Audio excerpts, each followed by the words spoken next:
Bom dia a todos. Uma alegria muito grande estarmos aqui mais uma vez. Sejam todos bem-vindos. Os frequentadores de sempre, os novos frequentadores. Recebamos a paz que o nosso Pai Maior nos envia todos os dias. Eu gostaria de iniciar cumprimentando todos os pais, os do plano material, os do plano espiritual. É uma alegria muito grande a gente poder ser pai. Mas eu recordo do meu pai que ele sempre, quando a gente vai comentar, ele fala assim: mas todo dia dos pais. Eu concordo com isso. Todos os dias a gente vivencia essa experiência, muitas vezes os desafios, mas o compromisso nosso é constante. E para quem não é espírita, você não pode falar: nossa, a gente fica com esse compromisso até morrer. E nós temos que, mesmo depois da morte do corpo físico, nosso compromisso continua. Então, meus cumprimentos, a todos nós pais. Mas hoje, especificamente, eu quero falar de uma mãe. Todas as vezes que eu ouço esse trecho, eu me emociono. É um trecho do nosso hino. Dentre outras mil, és tu, Brasil. Nossa mãe gentil, nossa pátria amada. Então hoje nós vamos falar do Evangelho. E vamos falar do Evangelho considerando um compromisso muito grande que todos nós temos. E eu tive a ideia de abordar esse tema depois da Copa do Mundo. Quem me conhece sabe que eu não entendo nada de futebol. Segundo uma amiga minha, eu devo ser de outro planeta, porque eu não gosto de futebol, não entendo. Nunca gostei de cerveja e gosto da sogra. Então, essa minha amiga falou assim: mas você veio para errado aqui, porque... Então, eu não entendo nada de futebol. E quando foi anunciada a Copa do Mundo aqui, eu tenho uma convicção plena de que a sabedoria divina coordena todos os nossos eventos, dos menores aos maiores. Mas eu confesso que eu fiquei surpreso e falei: acho que tem alguma coisa errada aí, porque essa Copa do Mundo aqui, eu não consegui vislumbrar o que poderia trazer de acréscimo. Mas depois eu percebi, não vou comentar a respeito dos jogos, como eu falei, eu não entendo nada, mas eu tive um interesse grande em analisar as impressões que os estrangeiros fizeram a respeito do evento em si. E eu confesso que eu fiquei muito comovido, porque houve muitas avaliações positivas, O índice de aprovação por parte de jornalistas e observadores estrangeiros, não ligados exatamente ao futebol, mas que aqui estiveram, foi algo que me impressionou muito, porque os índices de avaliação positiva desse evento esportivo foram no mínimo de 85% até 97% de aprovação. E me chamou a atenção os aspectos bem avaliados, além da organização como um todo, o transporte público e a segurança. E nós que aqui estamos sabemos que são aspectos deficitários no nosso país. Então, qual será que foi o milagre? Como isso poderia ter acontecido? Aí eu comecei a me interessar mais pelas informações e vi que nós tivemos 18 mil voluntários e que esses voluntários realmente fizeram a diferença. Me recordei de Zeferino Vaz, que foi um grande visionário na área da cultura, da ciência e tecnologia, foi o fundador da Unicamp, da USP de Ribeirão Preto. Ele dizia que para se construir qualquer instituição com excelência, são necessárias 3 coisas. Em primeiro lugar, as pessoas. Em segundo lugar, as pessoas. Em terceiro lugar, as pessoas. Então isso me fez pensar muito nesse livro Brasil, Coração do Mundo, Pátria do Evangelho. Para quem já leu o livro, para quem já viu palestras que o Divaldo Franco faz sobre isso, é muito interessante. Mostra que a proposta do Brasil ser a pátria do estrangeiro é algo que foi, como tudo na nossa vida, planejado pelos espíritos superiores. E nesse livro tem toda uma contextualização histórica, mostrando como foi feito esse delineamento para que o Brasil fosse a pátria do estrangeiro. E eu, analisando essas informações a respeito da excelente impressão que os observadores internacionais tiveram do nosso país, eu me comovi. Porque, ao contrário do que normalmente se propõe, claro que é verdade, né, que a nossa riqueza seria o agronegócio, seriam os recursos naturais, eu consegui vislumbrar que a nossa riqueza somos nós, o povo brasileiro. E nós temos um compromisso imensurável a respeito disso, com nós, com o nosso povo, com a nossa mãe gentil, a nossa pátria amada Brasil, mas também com o resto do mundo. E eu fui lendo esses comentários, essas boas avaliações dos estrangeiros a respeito dos eventos aqui durante a Copa, e eu me comovi mais de uma vez. Eu li de um turista inglês, né, britânico.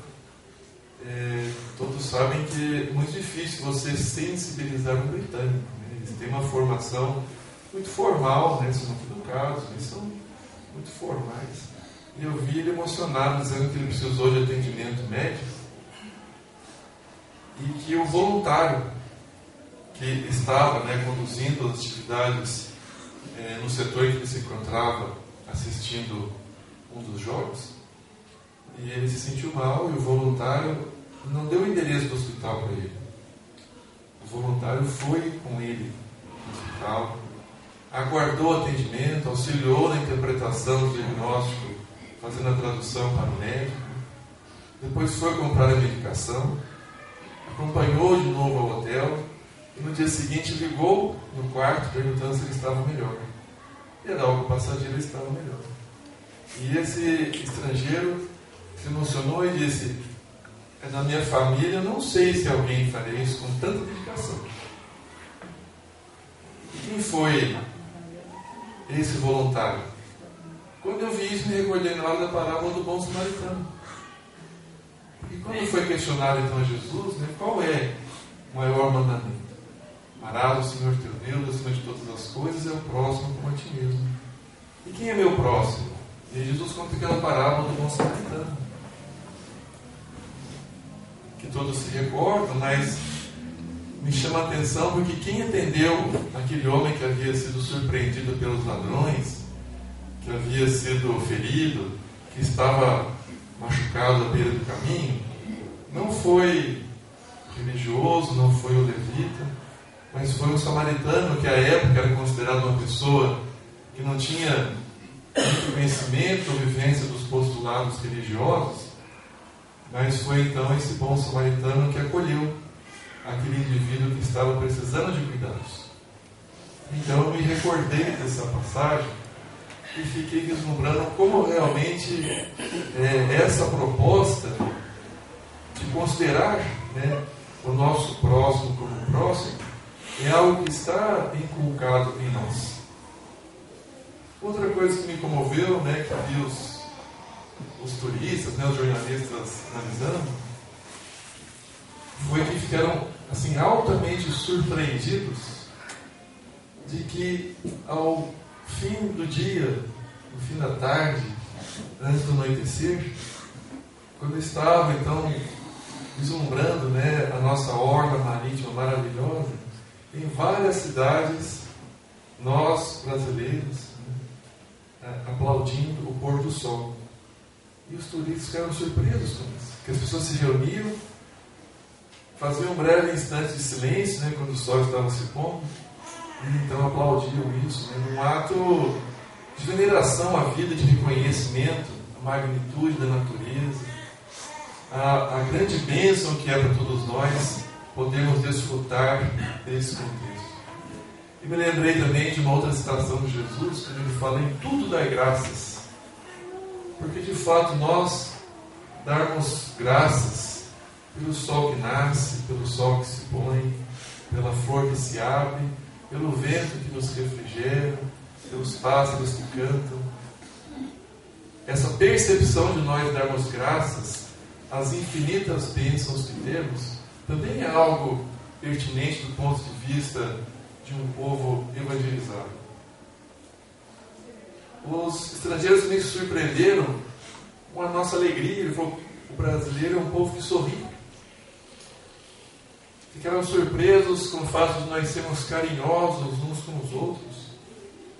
E se vocês se olham bastante nos olhos, vocês se cumprimentam, vocês se abraçam, porque em boa parte dos países do mundo, a maioria não funciona assim.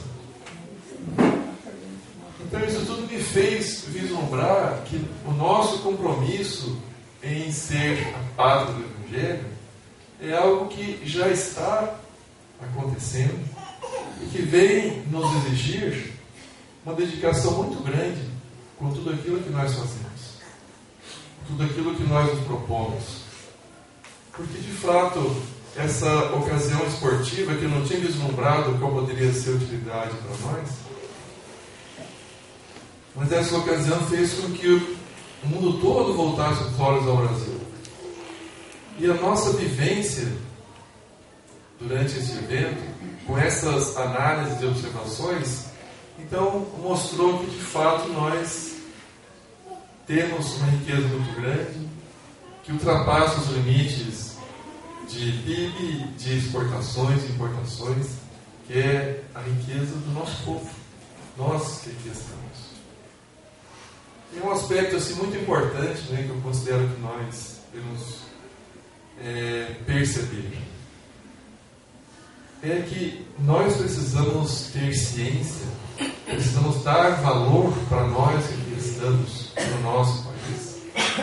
Porque a palavra do Evangelho que nós queremos só vai se concretizar com o nosso trabalho, com o nosso empenho. Então, quando a gente lê o livro, né, de Humberto de Campos, que fala exatamente sobre isso, Brasil, o coração do mundo, pátria do Evangelho, a gente se sensibiliza, a gente se emociona. Mas a vivência da proposta que está ali exarada para a prática só vai acontecer quando cada um de nós realizar o seu melhor. Quando cada um fizer a sua parte, enfim. Então a proposta nossa é que a gente faça isso. Que nós consigamos viver cada dia com muito otimismo. Infelizmente esse é um aspecto que eu considero que nós ainda precisamos incrementar muito. Porque nós, em geral, vivemos bem. Nós temos essa percepção da nossa alegria, da nossa possibilidade de interagir muito com a natureza, com a religiosidade. É outro aspecto que me comove muito. O brasileiro é um povo religioso, de diversas religiões. E me chama a atenção, porque, em geral, a maioria das religiões procura vivenciar aquilo que nós consideramos a bandeira principal, que é a caridade. Então, Allan Kardec deixou para todos nós, como máxima da doutrina espírita, não fora do espiritismo da nossa salvação, ou fora da verdade da nossa salvação. A bandeira que Allan Kardec nos deixou é fora da caridade da nossa salvação. E como todo o legado de Allan Kardec, nós vislumbramos que há uma sabedoria extraordinária nisso. E quando nós colocamos fora da caridade, então nós entendemos que o que é fundamental é nós praticarmos o bem. E eu sempre que eu tenho oportunidade, sempre que eu tenho ocasião, que eu recebo convites, eu gosto de visitar outras religiões, outros templos, ou conversar de modo equilibrado a respeito de outras religiões. Então aqui em Londrina eu já tive em eventos específicos o convite de poder participar, e me chama a atenção como as religiões de modo geral, todas elas aqui no Brasil, têm esse compromisso com as obras sociais. Desde amparar instituições filantrópicas, os hospitais, os asilos, os presídios, como até entre eles. Certa ocasião eu conversava com uma pessoa que é de uma determinado segmento evangélico, que se chama Congregação Cristã, E ela me contava de uma proposta deles que eu achei extraordinária, chama-se Obra da Piedade. E ela é destinada aos membros da igreja. Quando eles percebem, ainda que a pessoa não declare, né, formalmente, quando eles percebem que algum dos membros da comunidade está em necessidade, ela deu exemplos da mulher que acabou de ganhar neném, ou está uma pessoa idosa, sozinha, enferma, ou alguém enfermo e outra pessoa também não tem muita condição de poder ajudar, eles se organizam, né, as senhoras, os homens, e vão na casa daquele colega de igreja, fazer a comida, lavar a roupa, limpar a casa, cuidar do jardim, levar os filhos para a escola. Eles fazem isso, né? Montam equipes para isso. Então isso pouco aparece na mídia. Mas eu fiquei lembrando dessa máxima de Allan Kardec, né? Fora da caridade não há salvação.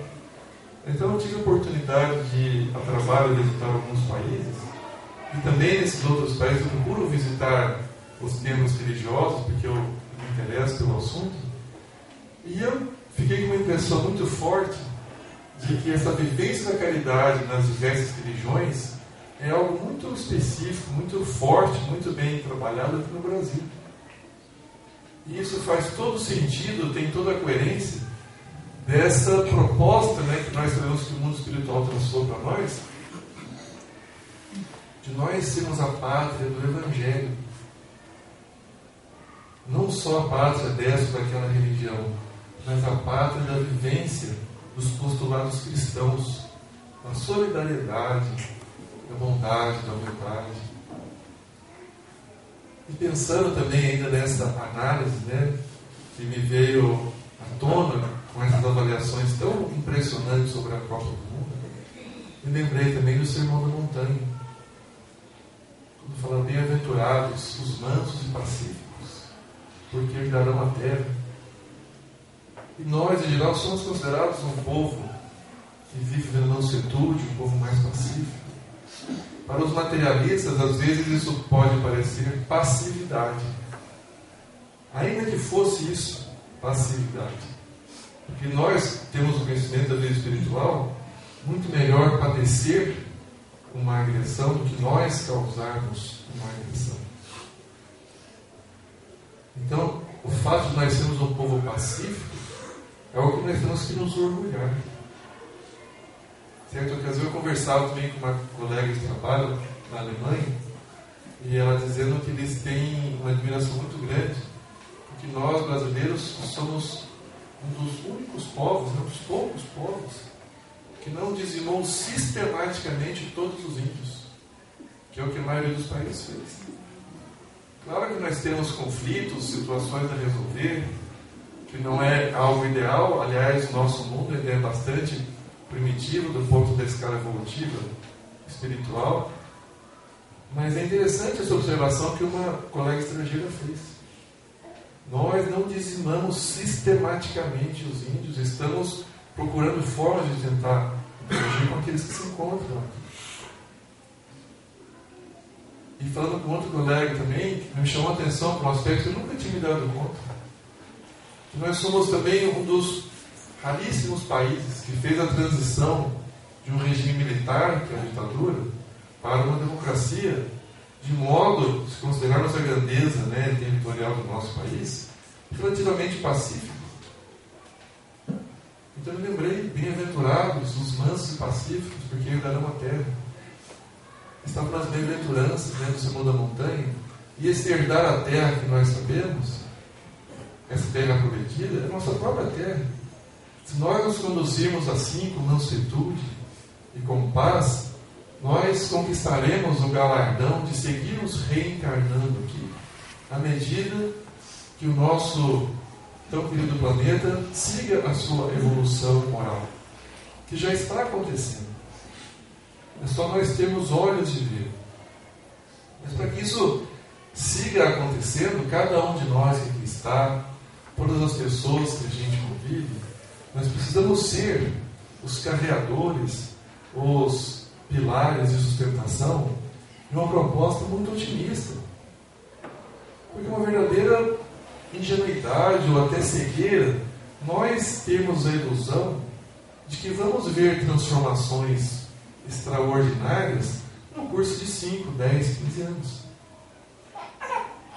Isso é uma questão de constatação muito simples.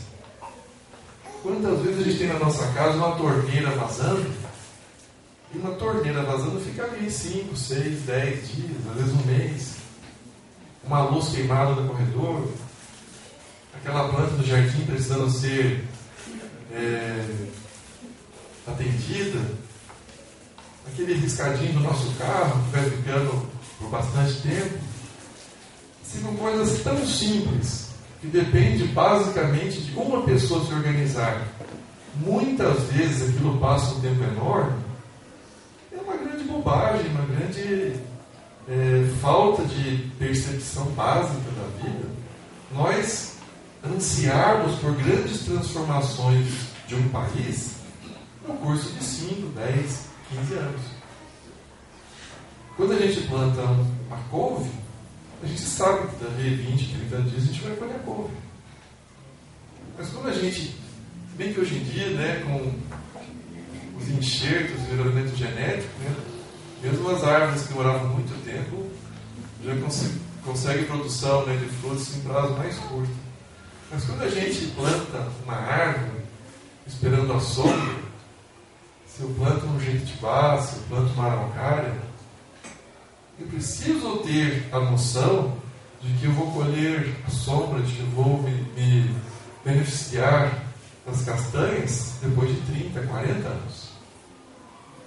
Então, tudo que se refere a um país, a uma nação, naturalmente tem que ser analisado, avaliado ao longo de diversas gerações.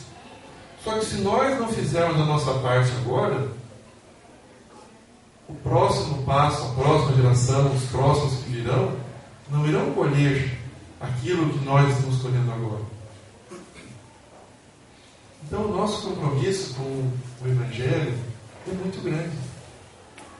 E às vezes a gente vislumbra, né, que o Evangelho é algo que é específico para quem está lá, né, como dirigente dessa ou daquela religião. A gente pensa que, mas eu basicamente só cuido do meu trabalho, da minha casa, da minha família. Mas isso é um engano.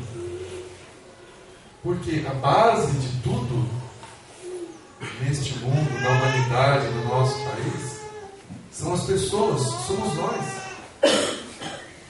Então esse progresso, esse crescimento depende de nós sermos capazes de vivenciar o Evangelho naquilo que nós pretendemos, naquilo que nós realizamos. Eu sempre gosto de lembrar, porque realmente é algo que me comove muito, como foi a proposta de Paulo de Tarso para a divulgação do Evangelho. Porque Paulo de Tarso era uma pessoa, ele saiu para fazer a pregação aos gentios, que eram aqueles que não tinham ainda a formação religiosa mais elaborada, ao contrário dos hebreus. E Paulo de Tarso saiu a pé, numa época sem celular, sem internet, sem telefone, sem correio, sem impressoras. O que ele tinha? A voz, o exemplo, o pensamento lúcido e a possibilidade de escrever.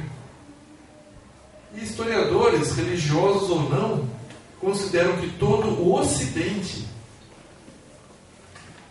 tem acesso hoje ao cristianismo por conta de Paulo. Ele saiu a pé.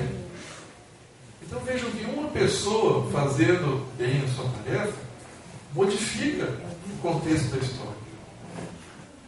Consideremos, por exemplo, que Mandela, né, que trabalhou muito para que o apartheid tivesse um passo adiante na África do Sul, ele conseguiu mobilizar a comunidade internacional na prisão, isolado. Mas o seu exemplo anterior e a sua resistência pacífica, a sua mansuetude, foram capazes de sensibilizar tantas pessoas que começaram a pressionar então o governo. E que mais chama a atenção, né, para quem conhece a história de Nelson Mandela, é que ele sempre fez questão de promover a integração dos negros e brancos na África do Sul. quando ele via algum dos seus trabalhadores diretos querendo, de certa forma, retribuir a agressão ou a violência, ele dizia: não, nós temos que fazer melhor do que aquilo que nós recebemos. No dia que ele assumiu a presidência, toda a segurança, que eram homens brancos, né, estavam já se reportando para abandonar toda a ala presidencial, e ele pergunta: por que vocês estão indo embora? Aí o chefe de segurança se surpreende e fala assim: mas naturalmente o senhor vai querer colocar outras pessoas? Ele disse: não, eu gostaria muito que vocês ficassem. Por favor, fiquem. Então, nos menores gestos, né, chamava a atenção que Mandela sempre arrumava a sua cama. Ele disse: eu aprendi isso na prisão e vou continuar fazendo. Ou o exemplo de Gandhi. Gandhi conseguiu algo extraordinário, né? A Índia era uma colônia da Inglaterra. E boa parte das colônias entravam em conflito armado com os países que a subjugavam, né? E Gandhi fez a proposta da não violência. E assim conseguiu. É claro que nenhum de nós aqui pode imaginar se comparar com Gandhi, com Mandela, que certamente espíritos assim, bastante evoluídos e já missionários. Mas no nosso âmbito de ação, no nosso lar, na nossa vizinhança, no nosso trabalho, se nós nos propusermos a fazer o nosso melhor, a dar a nossa contribuição para que aqui seja a pátria do Evangelho, seguramente nós estaremos cumprindo o nosso papel. Nós não vamos ver nesta existência, nesta encarnação, todos os frutos das sementes que nós estamos lançando. Porque leva tempo. Mas nós seguramente poderemos vislumbrar, quem sabe ao término da nossa encarnação, aqueles que estão como eu na casa dos 20 anos. Que bom que pouco sorriram.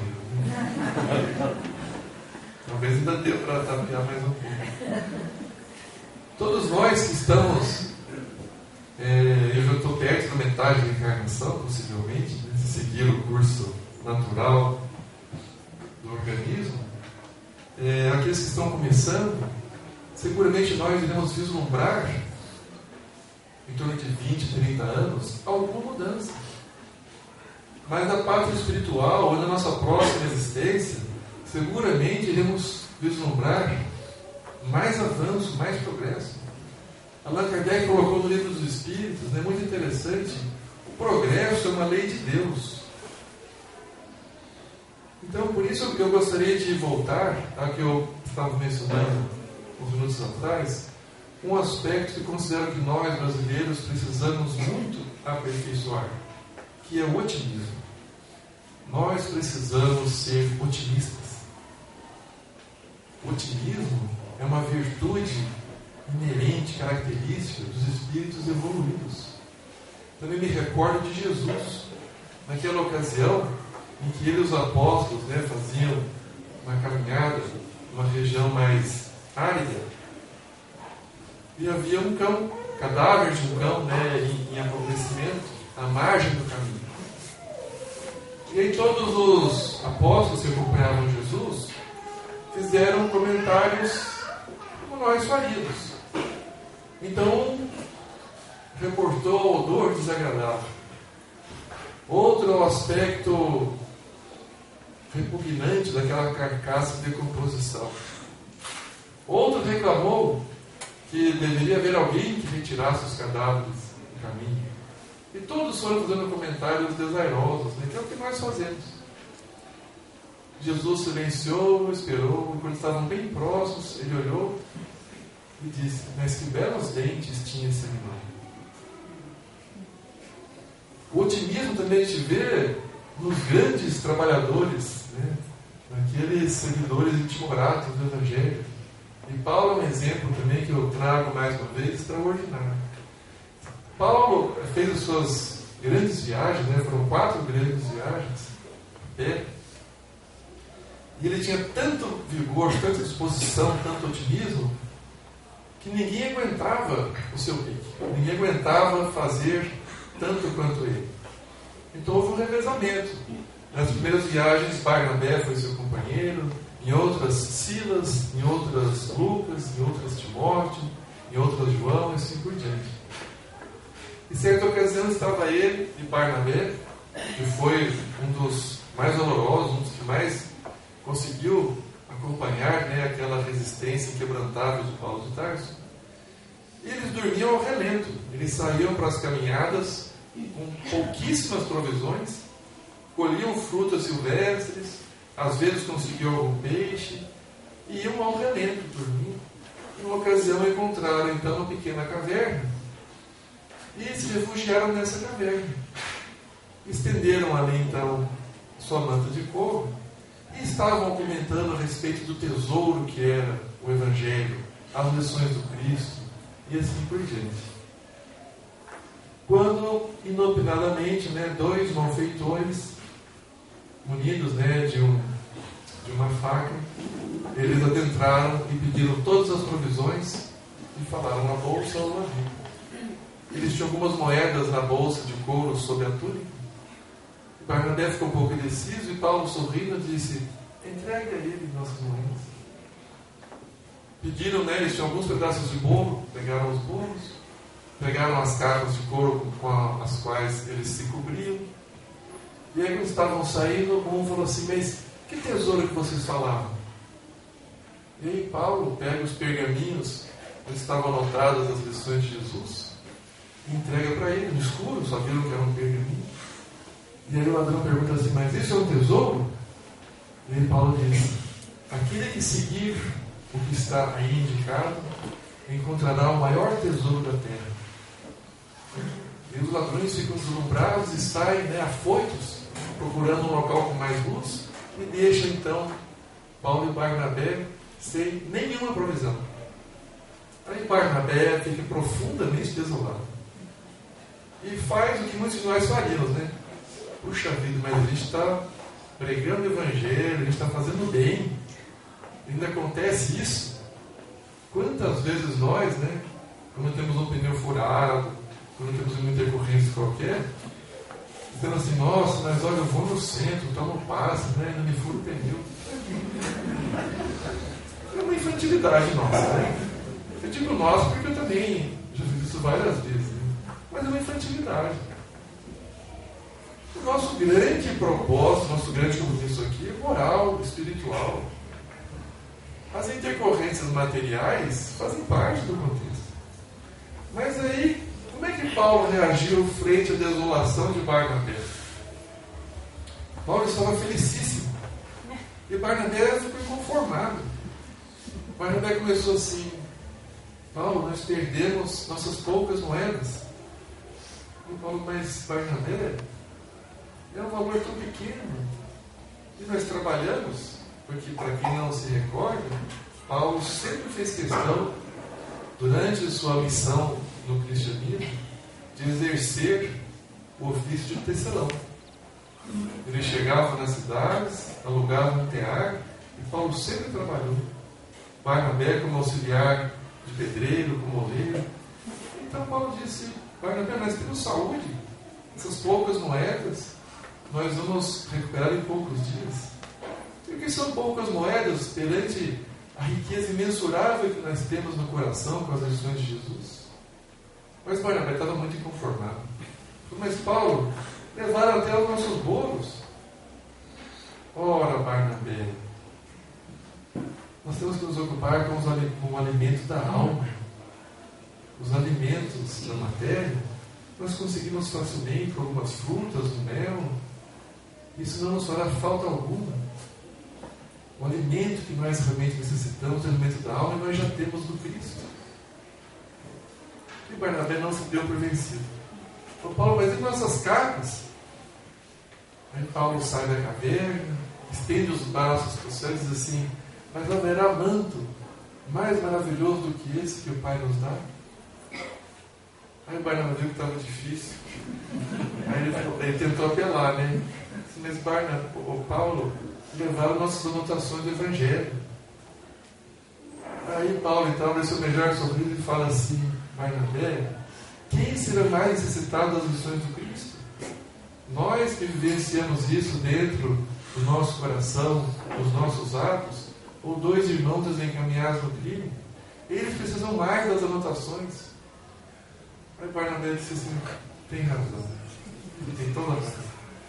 Mas Paulo, vendo que precisava trabalhar comigo, disse assim, mas Barnabé, fique tranquilo, porque eu trago comigo costurado, dentro da túnica, uma anotação completa das lições de Jesus, que Gamaliel, que havia sido seu grande mestre dentro do judaísmo, quando se convertera ao cristianismo, Gamaliel guardava uma anotação completa das lições de Jesus por ocasião da visita que Gamaliel havia feito à igreja de Jerusalém. Simão Pedro, considerando a honra do sumo sacerdote do templo de Jerusalém estar ali visitando, conhecendo o trabalho, oferta a Gamaliel um pergaminho com todas as anotações.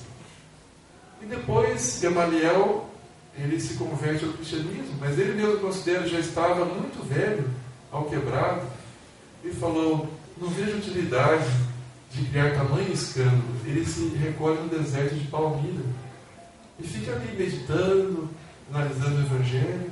E aí Paulo, depois de ter a visão de Jesus, vai ao encontro do seu antigo mestre, e Gamaliel entrega então esta cópia que Paulo guardava costurada dentro da sua túnica.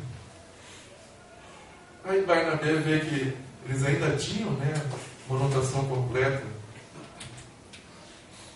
das anotações do Cristo, e aí ele se tranquiliza. Mas é esse otimismo de Paulo que nós temos que ter. Nós precisamos romper com essa onda de pessimismo que muitas vezes nós auxiliamos a construir. Então nós sabemos que estamos num plano em evolução, nós sabemos que todos nós trazemos muitos conflitos, sabemos que espíritos muito atrasados ainda reencarnam na Terra, só que a modificação verdadeira, grandiosa, vai acontecendo aos poucos, e para que isso seja realidade, nós temos que ser otimistas. Como Jesus, quando passou lá no campo, como Paulo, que jamais deixou amedrontar ou se enfraquecer na sua proposta. E precisamos então combater, porque o pessimismo é contagioso. Certa ocasião, quando eu morei no Canadá, me chamou a atenção que houve a queda de um viaduto e 12 pessoas faleceram. Isso foi na tarde. Na manhã, algumas pessoas viram que estavam caindo placas de concreto e chamaram os engenheiros de tráfego. Os engenheiros foram lá, em Montreal. Foram lá, avaliaram, isolaram uma pequena faixa da via onde estavam caindo as placas e disseram que não havia risco além daquele. Isso foi de manhã, de tarde caiu tudo. E eu vi essa notícia na televisão lá um dia. Na noite daquele dia, o jornal televisivo apresentou exatamente isso que eu reportei. Que havia caído as placas, que os engenheiros foram lá e tal, que havia iniciado a investigação, etc. e tal. Noticiaram tudo. Não foi acobertado, mas foi uma notícia e acabou.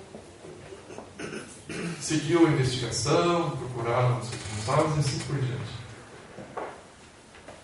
Agora, aqui infelizmente eu vejo um mau hábito de denegrir o nosso país por tudo que acontece de modo pernicioso, de modo constante. Isso eu não vi nos outros países que tive a ocasião de morar, visitar. Então, isso eu considero que a gente precisa mudar. A gente precisa se dar conta da riqueza que a gente tem, que somos nós, do compromisso que nós temos com nós e com o mundo, que é parte do Evangelho. E para a vivência disso agora e nas próximas gerações, nós temos que ser otimistas. Saber que estamos trabalhando não para 1 ano, para 2, para 5, para 10, nós estamos trabalhando para a eternidade. Nós temos que ter aquele otimismo do pedreiro que, quando ele está cavando, né, a terra para fazer o alicerce, ele sabe que depois vai ter uma construção ali, que as pessoas vão morar, que vai ser um lar. Eu confesso que isso foi uma lição muito importante que eu estava construindo na minha casa, porque eu cheguei lá no terreno e só tinha mato. Eu falei, nossa, isso aqui, como isso aqui algum dia vai virar uma casa? E todos nós podemos ter a ocasião de aprender isso no nosso cotidiano, porque todos os dias tem construções acontecendo. Primeiro tira-se mato, depois mensura-se exatamente o projeto ali na terra, faz-se a marcação, depois o alicerce, depois começam as paredes, e num prazo relativamente rápido, 10 meses, 12, 15, a casa está pronta. Tijolo por tijolo, cada segmento ali foi trabalhado, foi construído, foi realizado. Então esse Brasil melhor que nós queremos, não virá com nenhum governo, com nenhum ministro, com nenhum presidente, que são pessoas como nós, com seus erros e acertos. Virá quando nós que aqui estamos, fizermos o nosso melhor. E o que é o nosso melhor? É nos ocuparmos todos os dias com o nosso próprio equilíbrio. Isso é um aspecto assim, extraordinário. A missão que nós temos de melhorar o mundo é exatamente a nossa missão pessoal. Porque quando nós nos melhoramos moralmente, nós somos artífices da melhoria da humanidade. Quando alguém se ergue moralmente, a humanidade se ergue com ela. Então esse é o nosso grande compromisso. Ao despertarmos, vamos orar, pedindo para que Deus nos auxilie a cumprirmos tudo o que nós vamos fazer com amor, com dedicação, com respeito, com paciência. Quando formos contrariados por alguém, quando tivermos algum desgosto, vamos silenciar um pouco, lembrar que nós somos tão falíveis. Como é que nós vamos exigir do outro uma conduta impecável se nós erramos todo o tempo? Também está no Evangelho. Nós nos ocupamos com o cisco no olho do nosso irmão, não vemos a trave que está no nosso. Quando estivermos lidando com as questões materiais, vamos dar o valor que elas merecem, não o valor ilusório. Também está no Evangelho. Tendes mais atenção com as coisas do céu, não com as coisas da terra. Porque tudo da terra é perecível, passageiro. Se a cada dia nós que aqui estamos realizarmos o nosso melhor, procurando moralmente aquilo que está dentro da nossa proposta de excelência, dentro do nosso acerto, quando nós errarmos, reconhecermos que somos falíveis, mas que queremos ser melhores do que aquilo, se a cada dia nós que aqui estamos assim fizermos, seguramente essa nossa geração, essa nossa etapa sobre a terra será muito melhor. Cada um de nós aqui interage com pelo menos diariamente outras 100 pessoas, desde o porteiro, o motorista do ônibus, a funcionária da casa, as pessoas do trabalho, os vizinhos. Se nós vivenciarmos essa proposta multiplicadora de termos a consciência de que somos a pátria do Evangelho, e que a vivência da nossa realização moral é o que fará a transformação desse nosso país, da nossa humanidade, seguramente nós seremos vencedores de nós mesmos e seremos vencedores do ponto de vista cristão, do ponto de vista moral. E muitas vezes, para concluir, ficamos naquele conflito de que nós temos grandes aspirações, mas nos vemos à frente com limitações. Então, como é que a gente pode vislumbrar isso? Então eu gostaria de lembrar alguns versos de Amélia Rodrigues, ela assim: meu Deus, eu gostaria de servir-te, de demonstrar-te, dar-te todo o meu amor. Eu gostaria de dar em holocausto e testemunho em teu louvor. Mas diante da minha pequenez, o que posso fazer eu desta vez? Eu gostaria, Senhor, de ser como uma via láctea de estrelas, para que as noites da terra fossem ainda mais belas. Mas sei que eu não vou conseguir, então venho pedir para ser um vagalume, um pirilampo, na noite escura, abrandando a amargura de alguém da solidão. Eu gostaria de ser como uma chuva generosa, que caísse na terra porosa e reverdecesse o chão. Mas é muito para eu conseguir, então venho pedir para ser um copo de água fria, diminuindo a dor e a agonia de alguém na solidão. Eu gostaria de ser um jardim de flores, de todas as cores, para exaltar a magia da vida em harmonia. Mas como é muito para eu conseguir, eu venho pedir para ser uma flor, pequenina, solitária, na frente da montanha, mas que retrate a grandeza da tua beleza, ó Mãe Natureza. Eu gostaria de ser a montanha altaneira, de onde se tivesse a visão da terra inteira. Mas se não puder alcançar, que eu possa lograr então ser uma pedra, pequenina, mas útil, pavimentando o chão dos heróis, que são todos aqueles que buscam o bem rumo aos infinitos sonhos. Eu gostaria de ser uma grandiosa escada para levar o herói ao seu ideal. Mas diante da minha impossibilidade, eu peço a oportunidade de ser, pelo menos, o primeiro degrau. Eu gostaria de ser um trigal maduro para saciar a fome de toda a humanidade. Mas nesta dor rica de impropriedade, eu rogo a possibilidade de ser, pelo menos um grão, para que, em caindo no chão, eu me multiplique em 1 milhão. E aí sim possa saciar da humanidade a mesa com o pão. Eu gostaria de ser um pomar de árvores verdejantes, de frutos pujantes, mas sei que é muito para eu conseguir. Então venho pedir para ser uma árvore, ainda que solitária, meio desgalhada, mas útil, fazendo alguma sombra no caminho. E quando alguém passar, que ele diga de mansinho, olá. E se ele vier indagando quem és tu, que eu lhe possa respostar, sou teu irmão, dá-me tua mão, sou teu amigo, irei contigo. E lado a lado, em torno possamos dizer, meu Deus, eu gostaria de ser poeta, orador, declamador, mas, diante das minhas limitações, eu lhe rogo, Senhor, pelo menos, o teu penhor, para que eu possa contribuir para fazer do nosso Brasil uma pátria cheia de amor. Muito obrigado.